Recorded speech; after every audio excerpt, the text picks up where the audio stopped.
"Dear Santa, please send a family."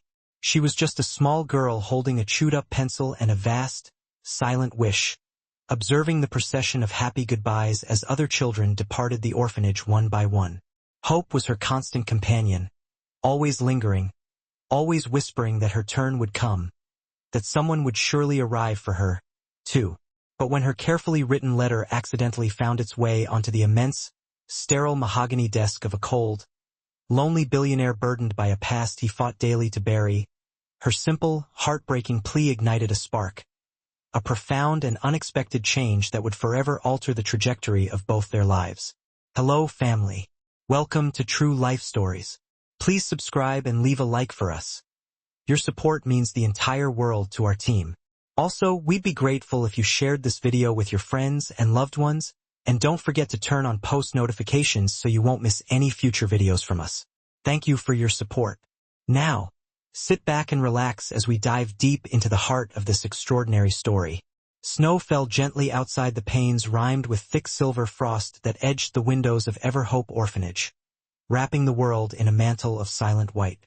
The ancient red brick building shifted and groaned softly with age, a sound that spoke of decades of heavy winters. Yet within its walls, the chaotic pulse of the holiday season was very much alive. Children's laughter echoed down the narrow, worn hallways as they chased each other.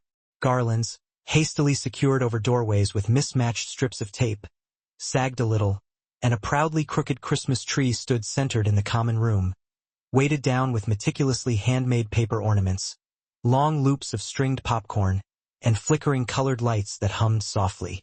Amidst this noise and joyful disarray, in a quiet, shadowed corner beside the largest window, sat Tiara Grace. She was 7 years old, her face framed by soft, dark curls that accentuated her thoughtful expression. Her large, deep eyes seemed a shade too serious, too knowing, for a child her age. They were filled with a profound and steady longing that often made the staff deeply uneasy in ways they couldn't quite articulate. Tiara had the permanent habit of watching. She watched everything. The complex patterns of people's movements, the rhythms of the staff, and even the delicate snowflakes as they landed softly on the window pane, melting slowly into nothingness, mirroring her own fear of fading away. While other children enthusiastically catalogued their favorite toys or demanded dolls and action figures from Santa, Tiara simply listened. She rarely spoke, but when she did, her words were always gentle and remarkably thoughtful, as if she understood some fundamental truth the others hadn't grasped yet. She had counted 3 children adopted this month alone. She had mastered the art of smiling brightly at them, hugging them goodbye, and waving until their new family's car dissolved down the snowy hill.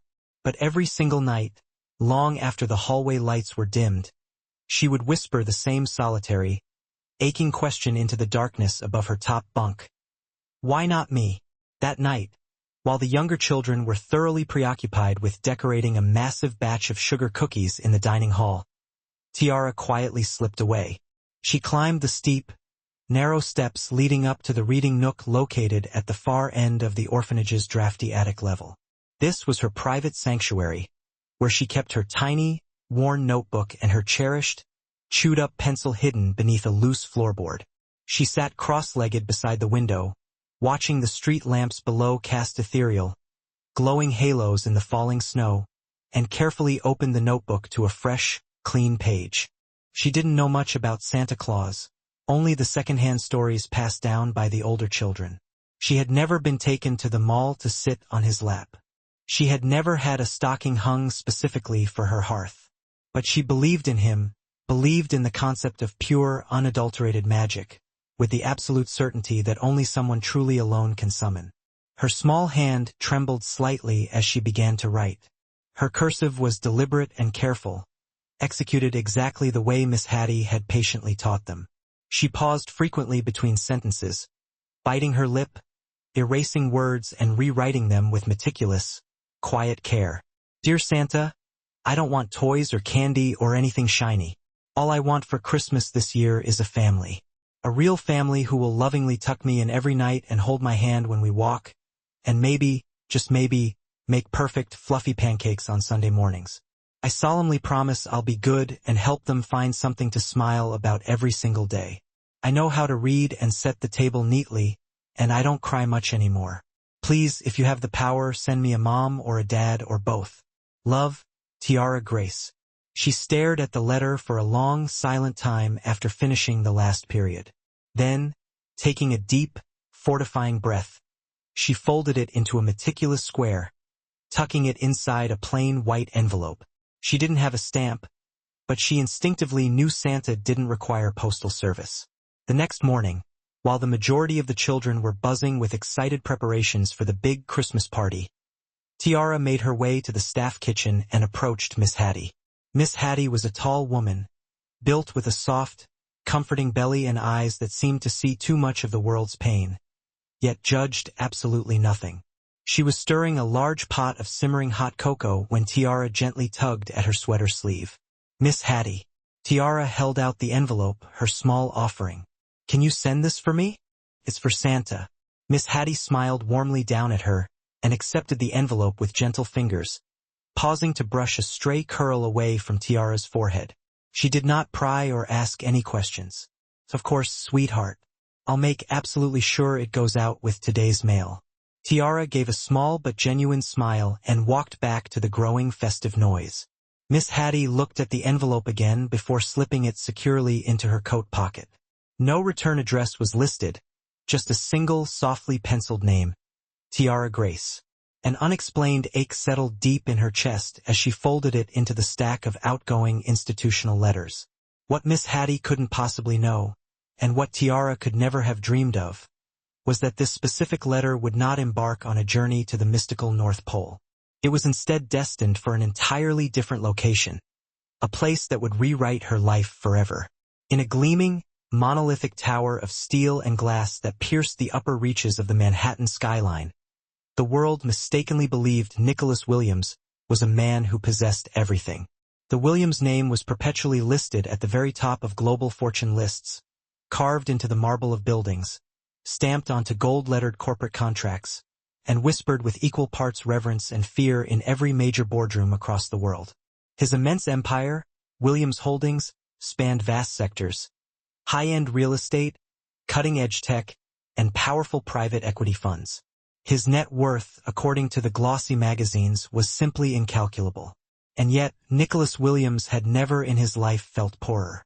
On the exterior, he presented every inch the image of the modern business titan. Tall, perfectly poised, impeccably clean-cut in his custom-tailored suits. The kind of man who never allowed a single word to pass his lips unless it held significant value. But behind the floor-to-ceiling windows of his silent penthouse, far above the monotonous hum of city traffic and the occasional flash of a distant paparazzi camera, Nicholas lived inside a house constructed entirely of echoes. His home was immaculate to the point of clinical sterility. Chrome finishes, minimalist Italian design, all white, silver, and cold, relentless perfection. There were no messy footprints ever left on the thick rugs, no ghost of children's laughter in the vast, empty halls, no half-drunk mugs of cocoa forgotten on the counter. There was no warmth, no welcomed mess, no tangible life. That morning, December 24th, the city below was vibrating with Christmas fever.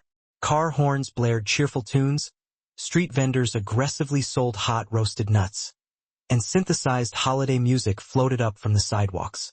But Nicholas felt precisely none of it. His driver had offered to take him to an exclusive private Christmas gala uptown. He had declined without hesitation. His assistant had left him a carefully curated list of holiday charity appearances he was expected to attend. He ignored it entirely. Instead, he sat rigidly at the long, polished marble table in his home office, a silent cup of coffee cooling rapidly beside him, skimming through a towering stack of corporate mail. "Sir," his assistant Mara said, entering quietly with yet another pile of envelopes. More fan letters, charity invitations, the usual. And this one was clearly misrouted through our general PR box. She handed him a solitary, plain white envelope. No return address, only a child's shaky handwriting. No gold seal, no embossed cardstock. Something about the envelope's radical simplicity caught his professional attention instantly. He set aside the annual reports, documents detailing billions, and picked up the envelope, turning it over slowly. It was sealed crudely with clear packing tape, and the pencil handwriting was faint and tentative, as though the writer wasn't quite sure they even had the right to ask what they were asking. He opened it meticulously, unfolding a single sheet of lined notebook paper. The letter inside was short, neat, almost painfully precise. As his eyes moved over each deliberate line, something occurred that hadn't happened in well over a decade. His hands began to tremble. "Dear Santa, I don't want toys or candy. All I want for Christmas is a family. A real family who will tuck me in and hold my hand and maybe even make pancakes on Sunday. I promise I'll be good and help them smile every day. I can read and set the table and I don't cry much anymore. Please, if you can send a mom or a dad or both. Love, Tiara Grace." He read it once, then a second time. He blinked. The lights from the towering Christmas tree visible across the city shimmered brightly in the corner of his floor-to-ceiling window, reflecting momentarily in his eyes. But not even that glare could distract from the raw, cold ache now settling deep in his chest. Nicholas folded the letter slowly, almost reverently, treating the thin paper as if it were a sacred artifact. "Where did this come from?" he asked Mara, his voice low, without looking up. She shrugged slightly, professionally impassive. "It must have been forwarded from one of the major charity drives, sir. Probably picked up from a children's letter box." Nicholas stood silent for an unnaturally long moment, staring down at the handwritten name. Then he turned abruptly to face the breathtaking skyline. His own reflection stared back at him. A man with a life of perfect, crystalline order staring at a world full of people who had none. "She signed it," he said suddenly. "Tiara Grace." "Yes, sir." "Find her." Mara blinked, momentarily stunned by the demand. "Sir, I want you to find her. I don't care how long the process takes, how much it costs, or where she is located. You track down that name, that specific handwriting, that orphanage, whatever it requires." He carefully placed the letter into a supple leather folder, handling it as if it were pure gold. "She asked for a family," he said quietly, his gaze fixed on the lights of the city. "Let's not let that letter simply die in a pile of corporate mail." Mara, shaken by the unexpected intensity and fierce personal demand in his voice, nodded slowly. "I'll begin right away." Nicholas returned to the window, but this time he was not looking at the city below. He was looking far beyond it. He didn't know why this particular letter had managed to breach the impenetrable walls of his life. Out of the thousands, perhaps millions, of children who sent their desperate dreams out into the void each Christmas, he couldn't explain the connection. But maybe, just maybe, he understood her more profoundly than anyone else realized. Because once, a very long time ago, he had asked for that exact same thing, and no one had ever come for him. The polished office of Nicholas Williams transformed into a strategic war room the precise moment the search was officially initiated. The morning after Christmas, while most of the city was nursing hangovers induced by too much cocoa and wrapping paper, Mara was already at her desk with a specialized team of 3 assistants, a private investigator working remotely, and a retired child welfare officer on speakerphone. Nicholas stood near the window, conspicuously dressed in a dark, simple turtleneck and slacks instead of his usual armor of a tailored suit, holding Tiara's letter in his hand like a critical, delicate compass.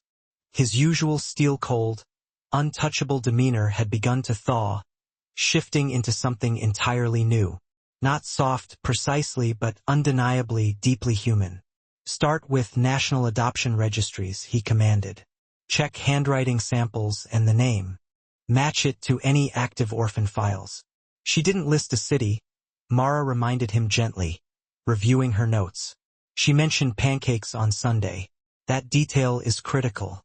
That means she's likely in a home or orphanage that maintains some semblance of routine and care. That eliminates many institutions. Narrow the search specifically by facilities that report Sunday breakfast programs." Mara raised a skeptical eyebrow. "That's oddly specific, sir." "I used to be in one," Nicholas said flatly, his voice devoid of emotion. "They always made pancakes on Sundays." A heavy silence fell across the room. No one present had ever heard him speak a single word about his past before.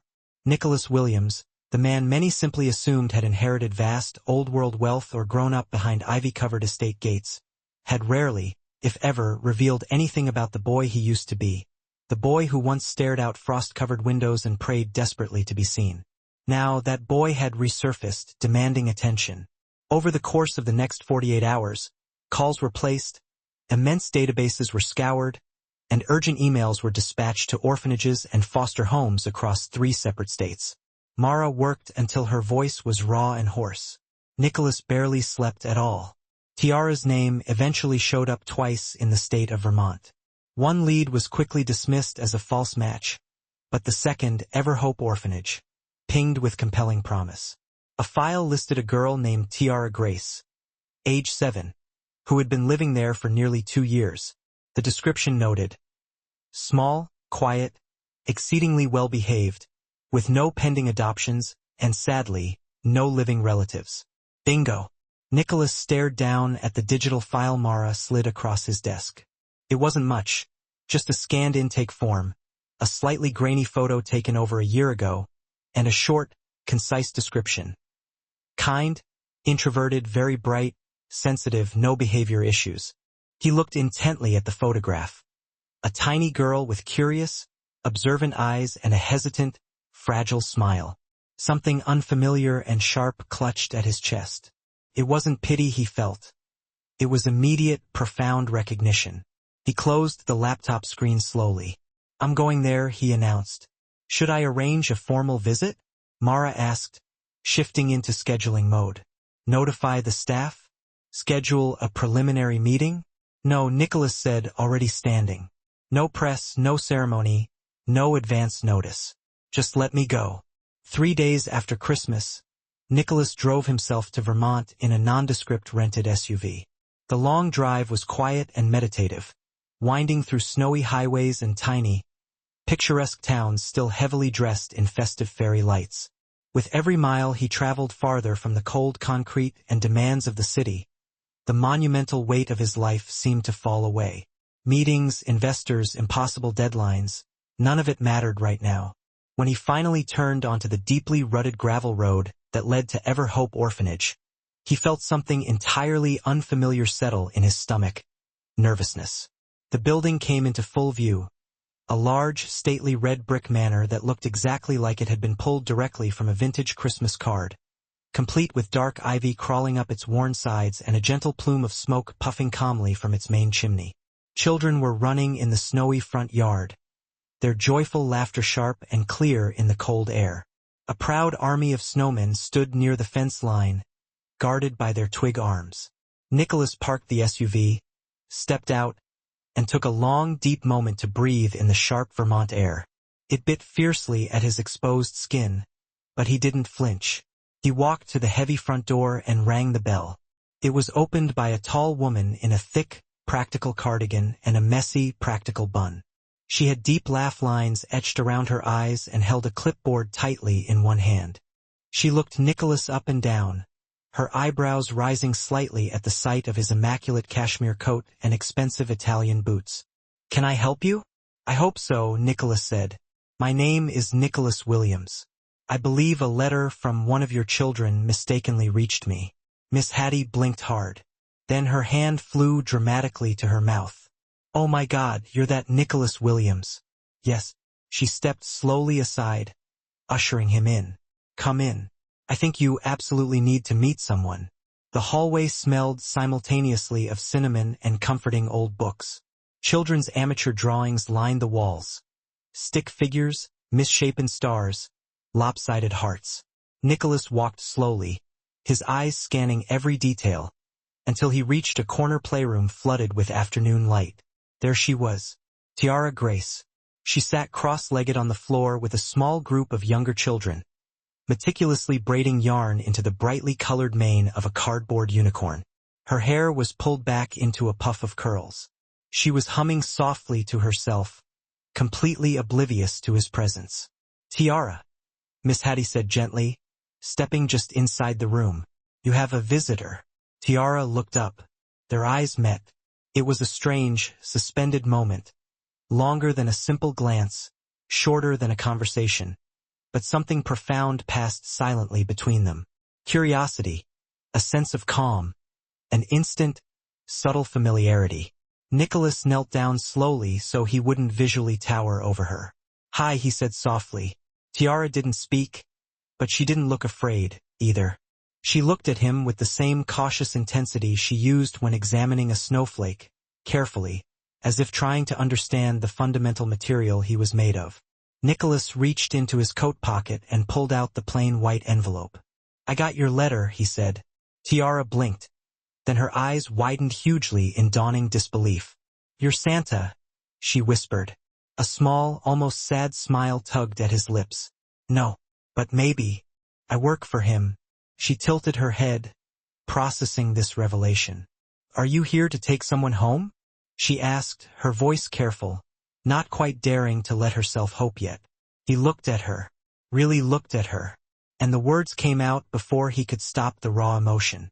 "I don't know yet, but I think I'm here to find something I lost a long time ago." Tiara looked down, quiet for another moment. Then, she held out her small hand. "I'm Tiara," she said. Nicholas reached out and took it gently, folding his massive hand around hers. "I know," he replied. "I've been looking for you." The first time Tiara sat in the back seat of Nicholas Williams's massive SUV, her legs dangled awkwardly off the edge of the leather seat, not quite reaching the floor below. Her tiny hands clutched a worn canvas backpack. Everything she owned in the world fit inside it.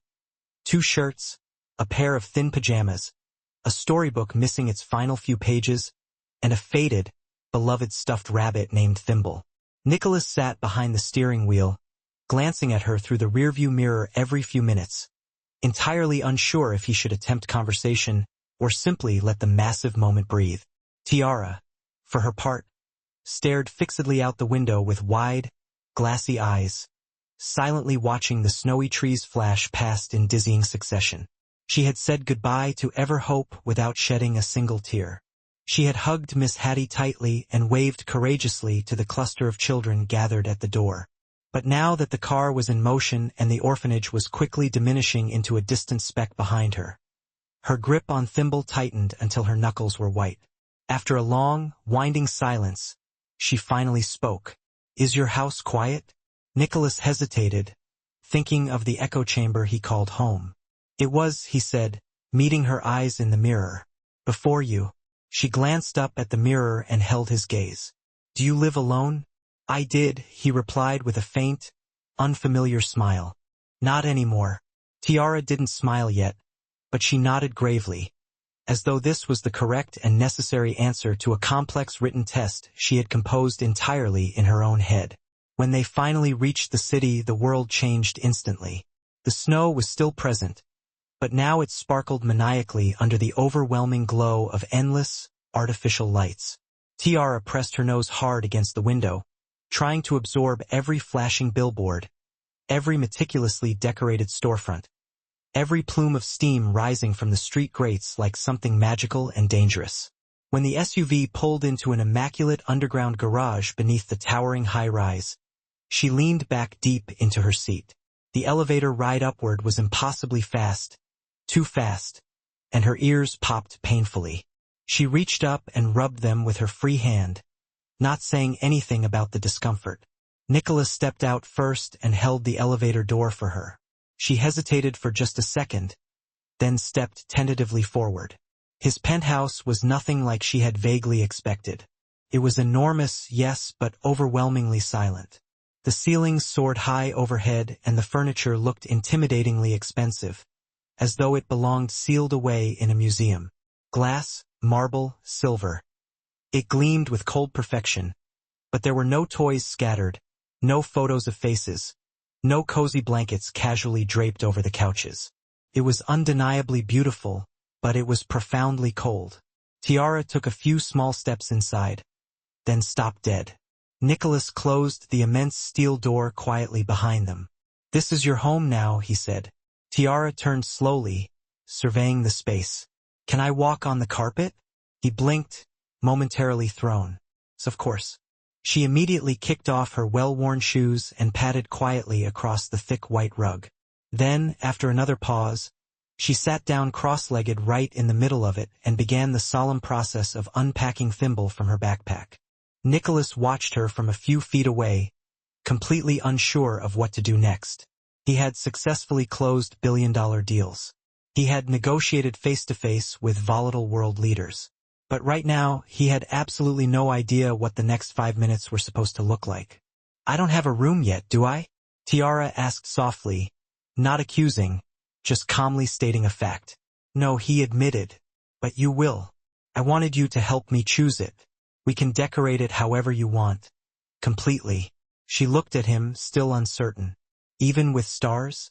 Especially with stars. And then, for the first time since they had pulled away from the gates of the orphanage, Tiara smiled. The days that followed blurred into a rush of newness and adjustment. Nicholas took immediate, dedicated time off work, something he hadn't done in years. He canceled major meetings, pushed back critical deals, and instructed his assistant to handle everything without him. His entire world, for the moment, was Tiara. They chose her room together. An empty guest suite with tall, magnificent windows that looked directly out over the pristine stretch of Central Park. Tiara requested long, heavy curtains printed with moons, walls painted a soft, velvety blue like the sky just before nighttime, and glow-in-the-dark stars that had to be strategically placed on the ceiling. He didn't blink at a single request. She asked for a tiny bookshelf. He built her an entire library. They picked out a bed with a soft quilted comforter and a mobile depicting the solar system's planets. He bought multiple nightlights, just in case she ever got scared by the quiet. She never asked for them, but he remembered exactly what it was like. Those endless, silent nights full of shadows and complicated memories you couldn't possibly explain to anyone. One afternoon, she stood in the kitchen doorway while he struggled clumsily with a batch of pancake batter. She watched him pour it ineptly onto the searing griddle, half of the mixture landing disastrously on the pristine marble counter. "You've never made pancakes before?" she asked. "Not successfully, no." She tilted her head to the side. "Want me to help?" He stepped aside immediately, gratefully handing her the large mixing spoon. Under her quiet, expert instruction, they mixed, flipped, and stacked a towering pile of imperfect, misshapen pancakes. She even showed him the secret of how to make a perfect heart-shaped one. They ate them together at the large marble kitchen island. Syrup, thick whipped cream, even rainbow sprinkles. And for once, Nicholas genuinely didn't care that the sugar would likely demolish her attention span for the rest of the day. He was laughing. A full, rich, unrestrained sound. He didn't even realize he was doing it until she pointed it out. "You laugh different than your smile," she observed. "What do you mean?" "You don't do it very often, so when it finally happens, it's like your whole face suddenly forgets how to hold it in." He chuckled again, testing the feeling. "Then I guess I need more practice." She nodded seriously, chewing slowly on a piece of heart-shaped pancake. "I can help with that." Each night, she curled up on the oversized couch in the living room and Nicholas would carefully read to her. She didn't want stories about princesses or fanciful fairy tales. She asked instead for complex space stories, ancient myths, and esoteric poetry. One night, she handed him a heavy book on the stars and asked if he knew any of their names. Names. He patiently recited the celestial catalog he knew, tracing the vast geography of the night sky for her. Sirius Vega, the dog star's diamond flash. Betelgeuse, the dying giant in Orion's shoulder. Polaris, the steadfast North Star. "Which one do you think I came from?" she asked, the question delivered with the quiet gravity of a scholar. He paused, momentarily stunned by the sheer beauty of the scene. Her face, illuminated by the rich, warm, orange light pouring from the stone fireplace, making her eyes look like twin pools of melted amber. "I don't know," he said, his voice dropping to a near whisper. "But whichever distant shore it was, I'm only grateful that you chose to land here." One morning, Nicholas woke to a sound that was utterly foreign to the sterile quiet of his penthouse. Singing. It wasn't the professionally modulated music he usually heard, but a thin, slightly off-key voice filtering down the hall, joyful and entirely unself-conscious. He followed the melody to the kitchen and stopped in the doorway. Tiara was there, her stuffed rabbit, thimble, tucked into one arm, a flour-dusted spatula held aloft in the other. She had salvaged one of his old, crisp, white button-down shirts from the laundry, wearing it like an oversized smock, the cuffs dragging dramatically behind her like ill-fitting angel wings. She was completely absorbed in her task and didn't see him watching. Her voice was soft, not technically perfect, but pure and sweet, weaving a little, improvised melody about morning light, stacks of buttery pancakes, and the softness of bunny ears. Nicholas leaned against the door frame, inhaling the scent of coffee and maple syrup, and felt something truly unfamiliar unfurl and bloom deep in his chest. It was a sensation he had no name for, a profound and necessary thaw. Maybe it was the deep, restorative peace that comes after a prolonged war. Maybe it was simply love. Or perhaps it was the quiet, overwhelming realization that he was no longer adrift in solitude. And neither was she. The Williams penthouse, a fortress of glass and steel, had fundamentally changed. It wasn't a sudden overhaul, but a slow, persistent transformation, much like frost retreating from a window pane as the sun rises high. The cold, unyielding marble floors were now perpetually scattered with bright coils of yarn, half-finished watercolor palettes, and the impossibly precise corners of puzzle pieces. The formerly sterile guest suite, once used only for auditing lawyers, had been entirely transformed into Tiara's sanctuary, a celestial nursery full of hand-drawn paper stars taped meticulously to the walls, delicate fairy lights tracing the ceiling beams, and in the corner, a giant stuffed giraffe she had crowned Professor Bananas. And Nicholas Williams, the man who had previously been the city's reigning paragon of corporate unreachability, had quietly evolved into a regular fixture at specialized bookstores, specialized toy shops, and weekend afternoon matinees. Yet, Tiara, ever the astute observer, was the one who first noted the empty spaces in their new small world. Not the gaps on the walls or the shelves, but the vacant space next to her father, at the park, on the couch while watching classic films, or navigating the crowded festive paths of holiday markets. She never voiced this observation outright. She merely felt the shape of the missing piece. And Tiara, being Tiara, possessed of a decisive and proactive nature, determined to solve the problem herself. It began on a crisp Sunday morning in early December. The city was already fully adorned in its seasonal best, thick garlands wrapped around every lamppost, magnificent wreaths hanging heavy in every brownstone window. Nicholas had just finished assisting Tiara with the complicated zip on her puffy winter coat when she made a firm, quiet declaration, delivered in her usual matter-of-fact tone. "Today is a bookstore day." Nicholas raised a quizzical eyebrow, mirroring her own characteristic expression. "They get new books on Sundays," she explained patiently. He chuckled. "Is that so?" She nodded once, confirming the statement with the unassailable authority of a child who understands exactly how to maneuver her way to victory. "Plus, they have hot cocoa."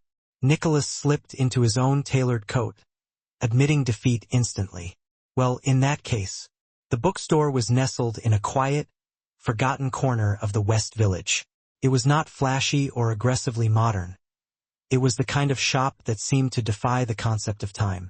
It boasted crooked, overstuffed shelves, signs penned in elegant, looping handwriting, and the comforting, heady aroma of aging paper, worn leather, and spicy cinnamon tea. The original wooden floors groaned contentedly beneath every step, and the front windows had been charmingly dusted with little, hand-painted white snowflakes. Above the heavy oak entrance, a sign announced its presence: Bennett's Books and Tales. The bell above the door jingled a welcome as they entered. Tiara instantly extracted her small hand from Nicholas's and bolted ahead to the children's section. A wild, ecstatic breeze in a velvet coat. Nicholas followed at a much slower pace, luxuriating in the enclosed warmth of the space. It stirred a dormant, nostalgic memory within him, one he rarely allowed himself to access. Behind the central counter, a woman was focused on arranging a towering stack of glossy, holiday-themed books. She glanced up, and the world seemed to slow down dramatically for Nicholas. She had rich chestnut hair, loosely contained in a casual knot with intentional strands escaping softly around her face. Her sweater was soft, textured, and delightfully oversized, and her hands were faintly smudged with ink from writing. Her name tag, simply hand-lettered, read, Claire. Nicholas Williams had known countless beautiful women in his life, polished models at high society galas, famously sculpted actresses at charity fundraisers. But Claire's beauty was different. It was quiet, lived in, and profoundly honest. She offered him a quick, genuine smile, not one of fawning recognition, but simple welcome, as if he were just another weary, stressed parent desperately seeking a book about dragons or dinosaurs. "You must be Tiara's dad," she said, brushing a recalcitrant curl behind her ear. He blinked, momentarily thrown off guard. "Yes, How did you know?" "She's a regular," Claire replied, her smile widening. "And she tells us absolutely everything about you." Nicholas laughed, a dry, slightly nervous sound that only Tiara ever heard. "Should I be worried? Not at all.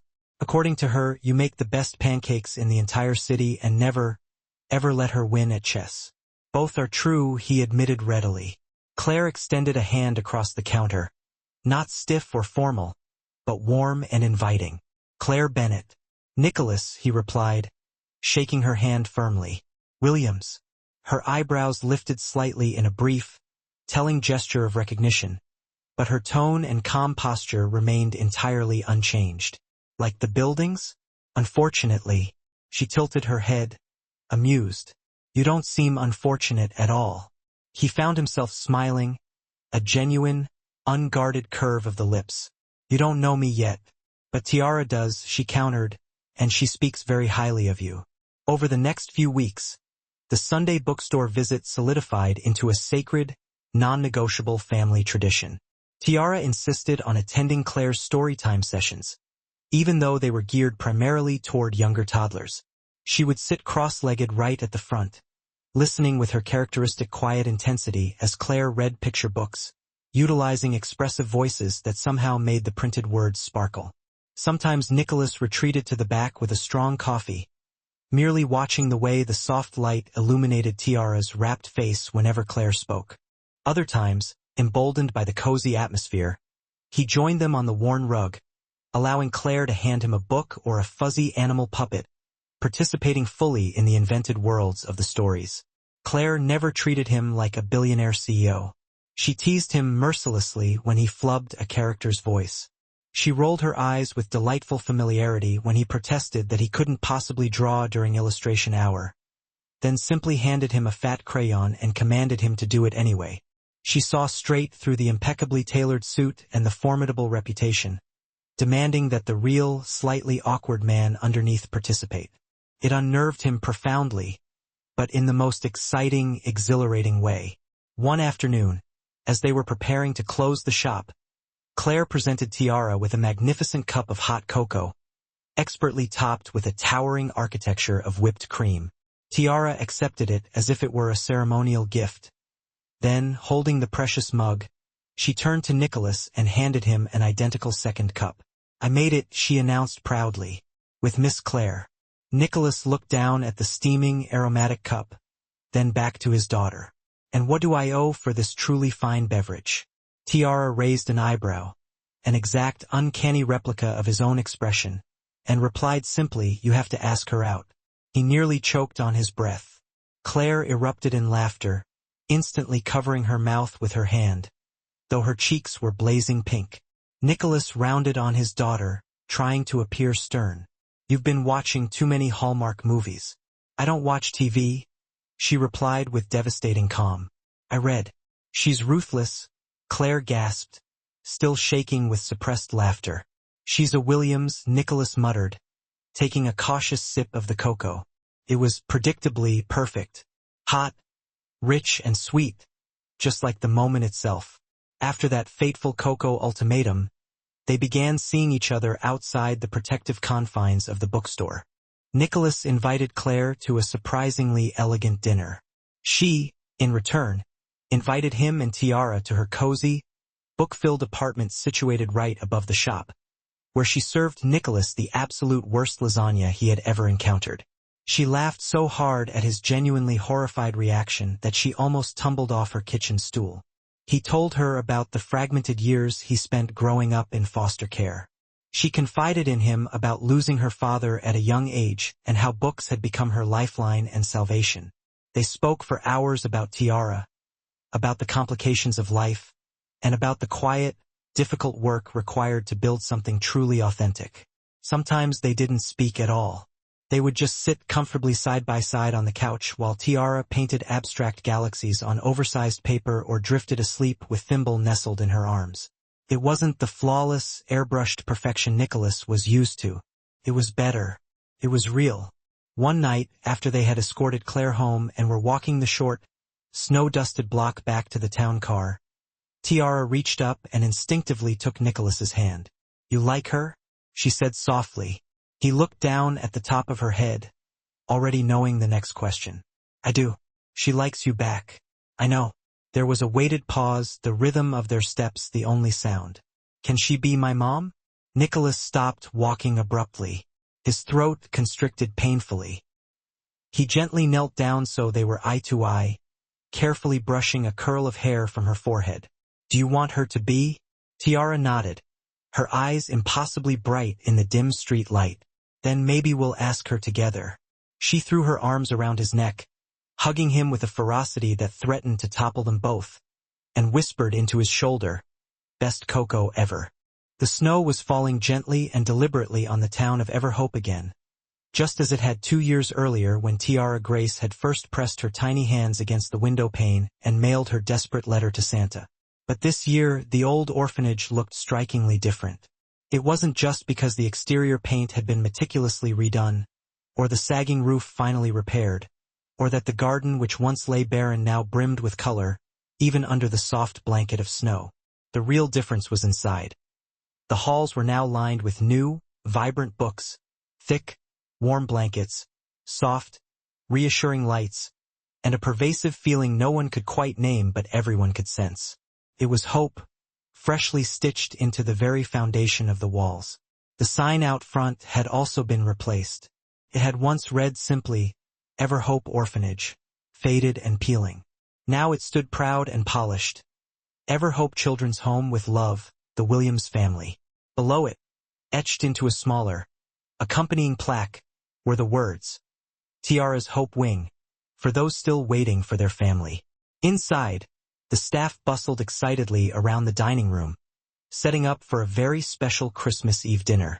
Dozens of children were already gathered in the common area where steaming hot cocoa was being passed around in mismatched, comforting mugs. A massive fire crackled in the hearth.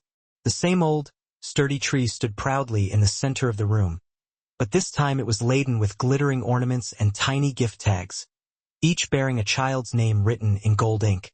And at the very heart of the room was Tiara, now 9 years old, her curls tied back neatly with a bright red velvet ribbon, her smile wide, bright, and utterly unguarded. She wore a deep green velvet dress with white tights and shiny black patent shoes. In her hands, she clutched a silver star ornament she had meticulously crafted herself. Etched onto it, in delicate cursive, were the words, "To ever hope, where everything began." Across the common room, Nicholas stood near the fireplace, engaged in a quiet conversation with Miss Hattie, both of them watching Tiara from a distance with hearts that felt impossibly full. His dark suit was immaculate, his hair a little longer, and his eyes were noticeably softer now, not dulled by excessive success, but sharpened by genuine purpose. In his coat pocket, he carried something far more crucial than any corporate contract or stock certificate. And in his heart, a quiet, unshakable certainty had finally taken root. Claire arrived just as the winter sun began to dip below the horizon. She stepped into the orphanage lobby with a gust of cold air and the comforting scent of cinnamon clinging to her coat. Her cheeks were flushed pink from the cold, and in her arms, she carried an impressive stack of individually wrapped books, one for every child in the building. She was a sight Nicholas never grew tired of seeing. Real, radiant, and utterly and completely herself. Tiara spotted her first. "Claire," she shouted, darting across the room at full speed, tackling Claire with a hug around the waist so forceful that she nearly caused Claire to drop the entire stack of gifts. "I've missed you, too, Starshine." Claire laughed, carefully bending down to kiss Tiara's cheek. Nicholas stepped forward, effortlessly relieving Claire of the heavy bundle of books. "You brought the whole library." "Only the important ones," she countered, straightening up. "Besides, Santa gave me clearance." Nicholas's eyes twinkled. Tiara, oblivious to the subtle, knowing tension in the adult smiles, bounced excitedly on her heels and declared, "Story time is after dinner. Claire gets to read. Daddy gets to hand out books. And I get to be in charge of hugs." Claire grinned at Nicholas. "Sounds like an excellent system." Dinner was warm, loud, and delightfully messy in the very best way. Children sang off-key Christmas carols. Mashed potatoes inevitably found their way onto shirts. Laughter echoed joyously off the newly painted walls.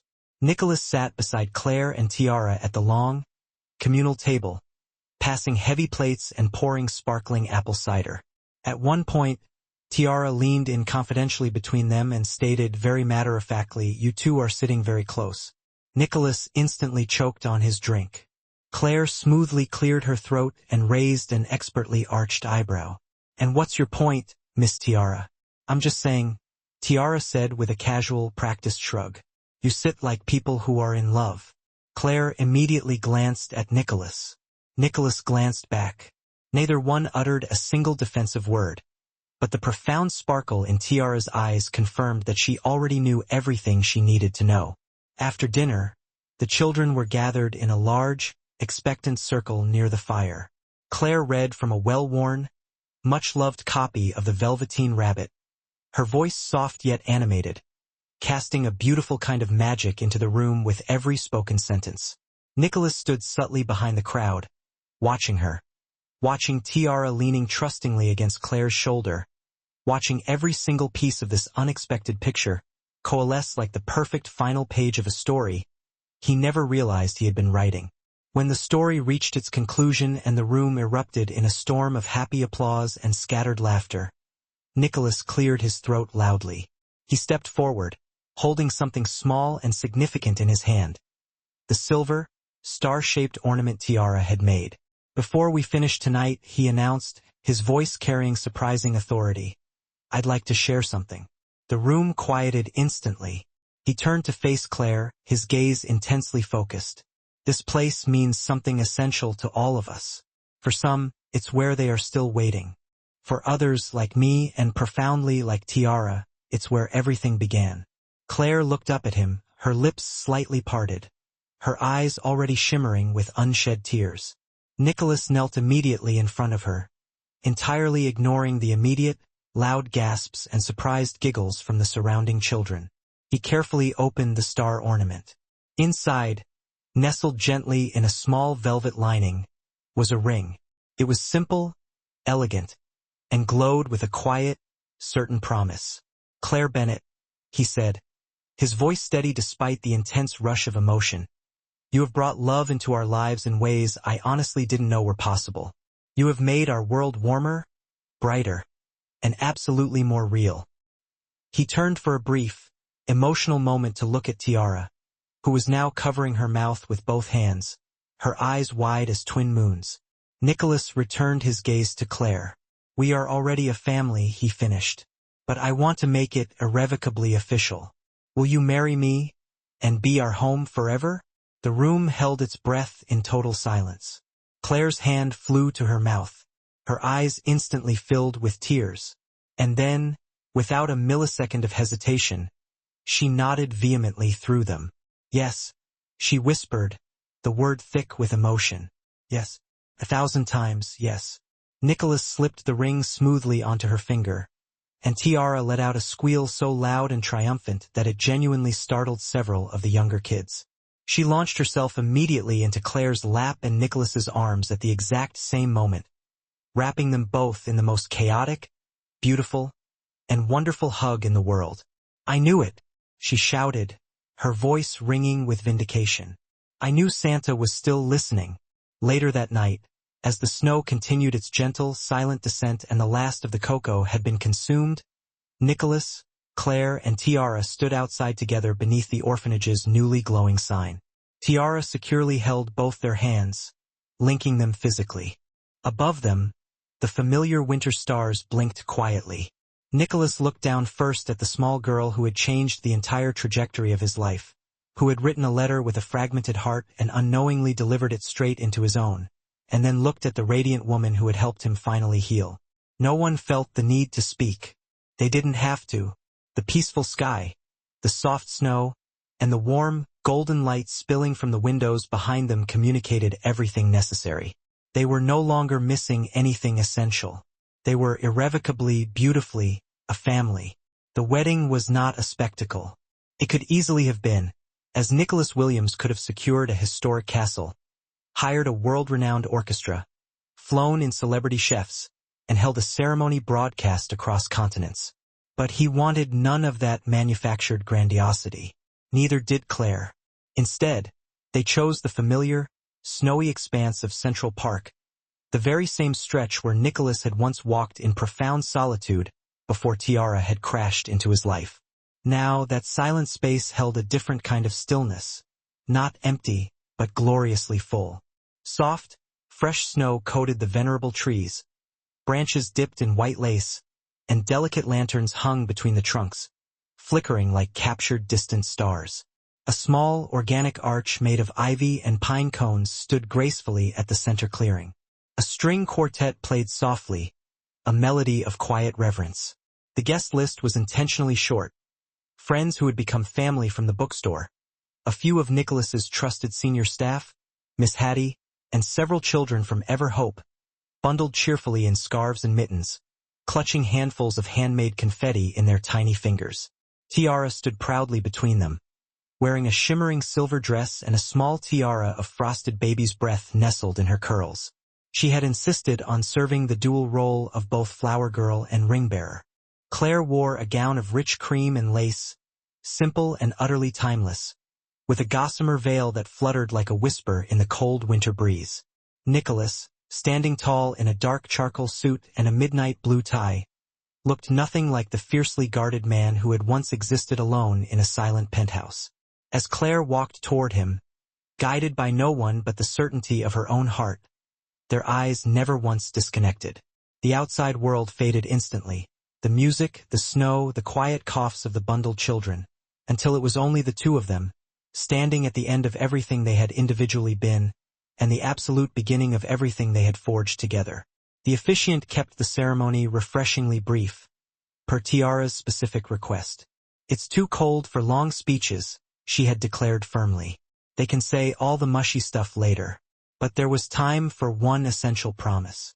Nicholas turned to Claire, holding her ink-smudged hands securely in his. "I used to believe that people like me weren't meant for love," he said, his voice husky but intensely steady. "That some lives were inherently built for building, for work, for accumulating goals, for relentless progress, but never for pure joy. Never for genuine connection. And then I found a letter, and then I found you. And you both utterly proved me wrong." Claire's eyes glistened. She leaned forward slightly and whispered, loud enough only for him to hear, "You were never wrong, my love. You were just waiting." And with those sacred words, under the quiet, persistent snowfall of December, they were married. Tiara immediately unleashed the confetti like a joyful storm cloud. The children cheered wildly, and Nicholas, the formerly isolated billionaire, openly wept for the first time since he had been a boy in need of a home. Back at the penthouse, life resumed its daily rhythm, but it was fundamentally altered. Now, Claire's beloved books lined the shelves beside Nicholas's thick business journals. Tiara's explosion of crayon and paint drawings had triumphantly replaced half the sleek modern art. Music echoed through the mornings. Laughter consistently filled the kitchen. And inevitably, someone was always burning toast. Nicholas gradually began to work less, turning his intense focus to the philanthropic foundation he had established with Claire and Tiara's crucial input. The Tiara Grace Fund, dedicated to supporting children without families, ensuring they didn't merely survive, but truly flourished. Claire kept writing. Her next children's book was already well underway. A heartfelt story about a small girl who wrote a letter to Santa asking for a family. In the process, ended up fundamentally changing the world. It was dedicated simply, asterisk to Elg with a note. You brought magic where there was none. You were the miracle we never saw coming. Asterisk Tiara helped choose the illustrations, insisting the character version of herself must have significantly bigger eyes and, naturally, a cape. Every year on Christmas Eve, they returned faithfully to Ever Hope. They brought stories, new gifts, thick blankets, and vast quantities of hot cocoa. Tiara handed out books. Nicholas read aloud. Claire brought freshly baked cookies, lovingly shaped like stars.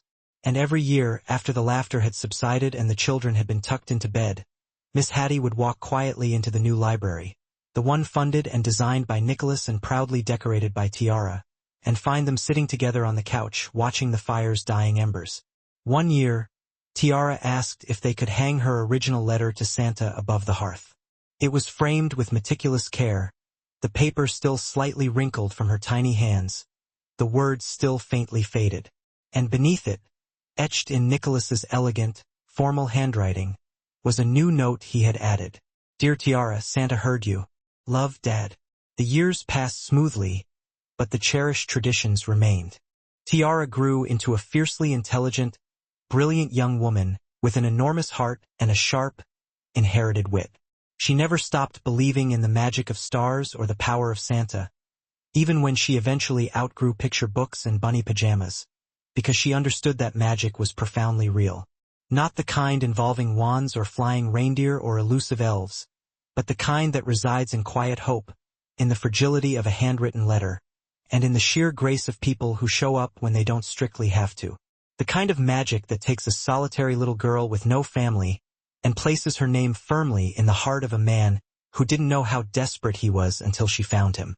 And every time someone inevitably asked Tiara if she still believed in Santa Claus, she would smile, tilt her head slightly, and say, "Of course I do. He sent me a dad.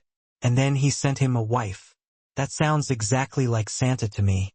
In the penthouse, within a heavy glass case displayed beside the collection of growing family photos, sat a single, worn envelope, crumpled, beautiful, and utterly priceless. The letter that had started absolutely everything. We have come to the end of the story. I hope you enjoyed it. Leave a like and subscribe to my YouTube channel for more interesting stories.